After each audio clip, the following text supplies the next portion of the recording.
What is the importance of studying history?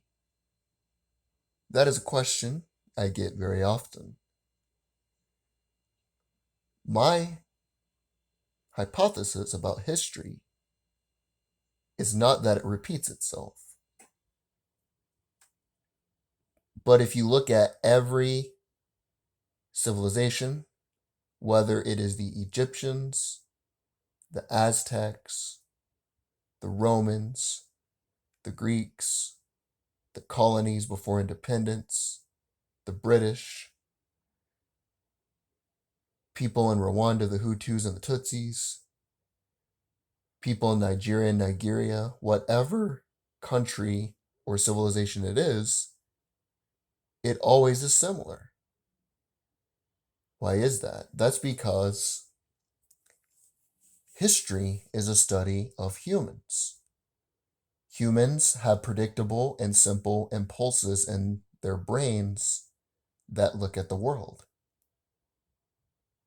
That's why typically most civilizations seem similar, because it is really a study of human behavior, of how humans interact with their environment, their surroundings, and other humans, not just their particular tribe, but humans outside of their tribe. That's why we still have some tribalistic tendencies today. Humans needed to survive, whether that was in really cold winters in Siberia, Russia, whether that was in blazing hot temperatures in Nigeria, where the raindrops literally melt before they hit the ground. Humans needed to survive their environment. They also fought for scarce resources, whether that was colonies, which is land, whether it was silver, gold, whether it was other resources like Japan during World War II fought for rubber and oil, which is why they did Pearl Harbor. The US froze their assets. The point I'm trying to make is history doesn't literally repeat itself, and it doesn't mirror, and it doesn't rhyme. It's simply a study of humans and human behavior. If you can look back at something like the Great Depression, for instance, look at the patterns, and then see what is transpiring today, you can make a more informed decision. As a historian myself, in the past few recent days, I've been looking into the Spanish Empire. What is interesting about the Spanish Empire is that it lasted from 1492 until 1968, which is a little over 500 years. The United States is only 244 years old as a country. It is a baby compared to most other countries. We like to think that the US is invincible, that the US cannot be tamed, that the US will always come out to win. The US has lasted shorter than most empires have even been around, than most countries have even been around. At its peak, the Spanish Empire governed 13% of the world's land, which is 7.5 million square miles. But what does this have to do with today's situation? Something I've noticed, even in my small town of 29 to 30,000 people, you have tons of places that are closing early, that are closing on Mondays and Tuesdays because they're short staffed. They can't keep people. Nobody's working. That means nobody is producing anything. But even when the economy was open, according to the US Bureau of Labor Statistics, 79% of our economy is a service economy. Waiting tables, delivering pizzas, because we don't produce anything anymore. When you factor in not producing anything and you mix in the ingredient of massive currency being added to the money supply, that currency is not created through the free market, through the economy. Let me give you an example. US Steel was the first billion-dollar company in the history of the world and the United States.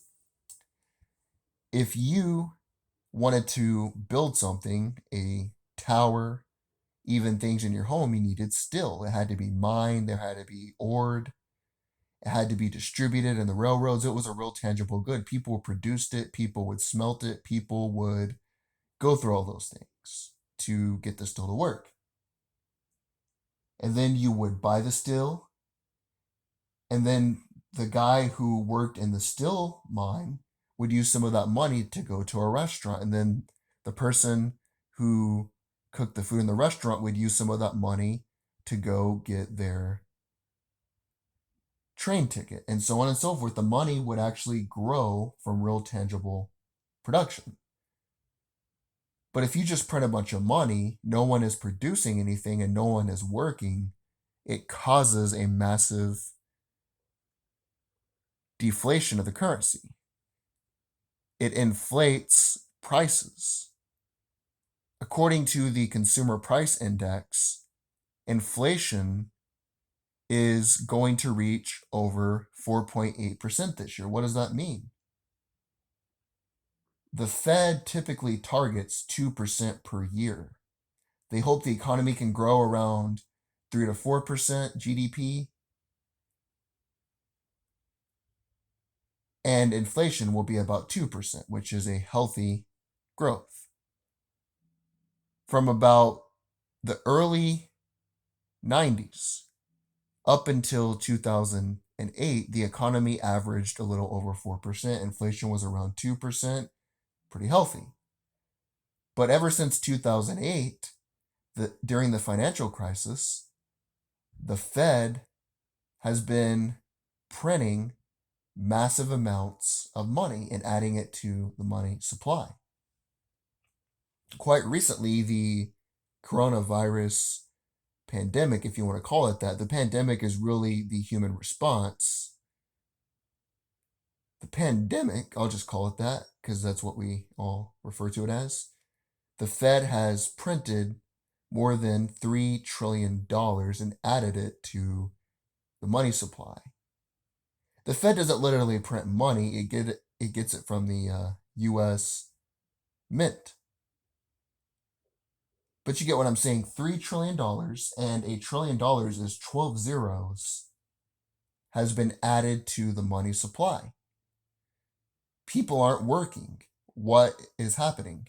You see massive inflation beginning to surge. The price of gold has hit higher and higher the past 3 weeks. It's a little bit down today, but due to the instability in the dollar,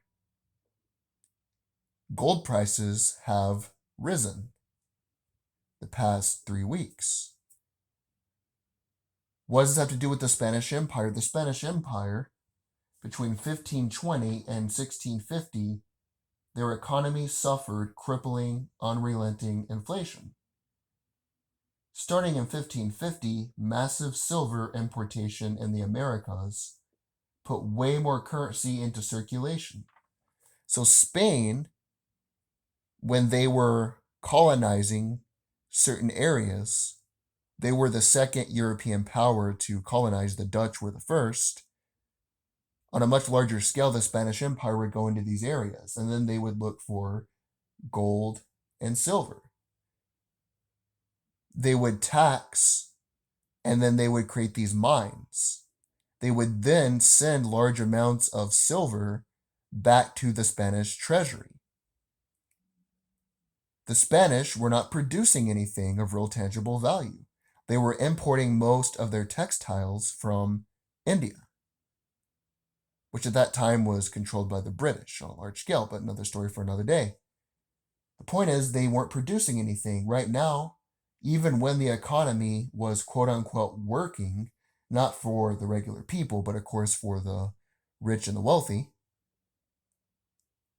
When our economy was quote unquote working and we were supposedly in the greatest economy ever before the COVID crisis, we weren't producing anything. Manufacturing in the United States was nothing.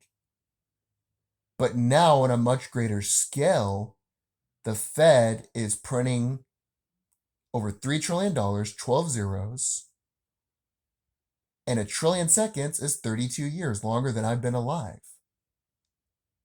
You factor all that in, and we are now having massive inflation, just like Spain, who found a bunch of silver in the Americas and Mexico when they got that area from the Aztecs.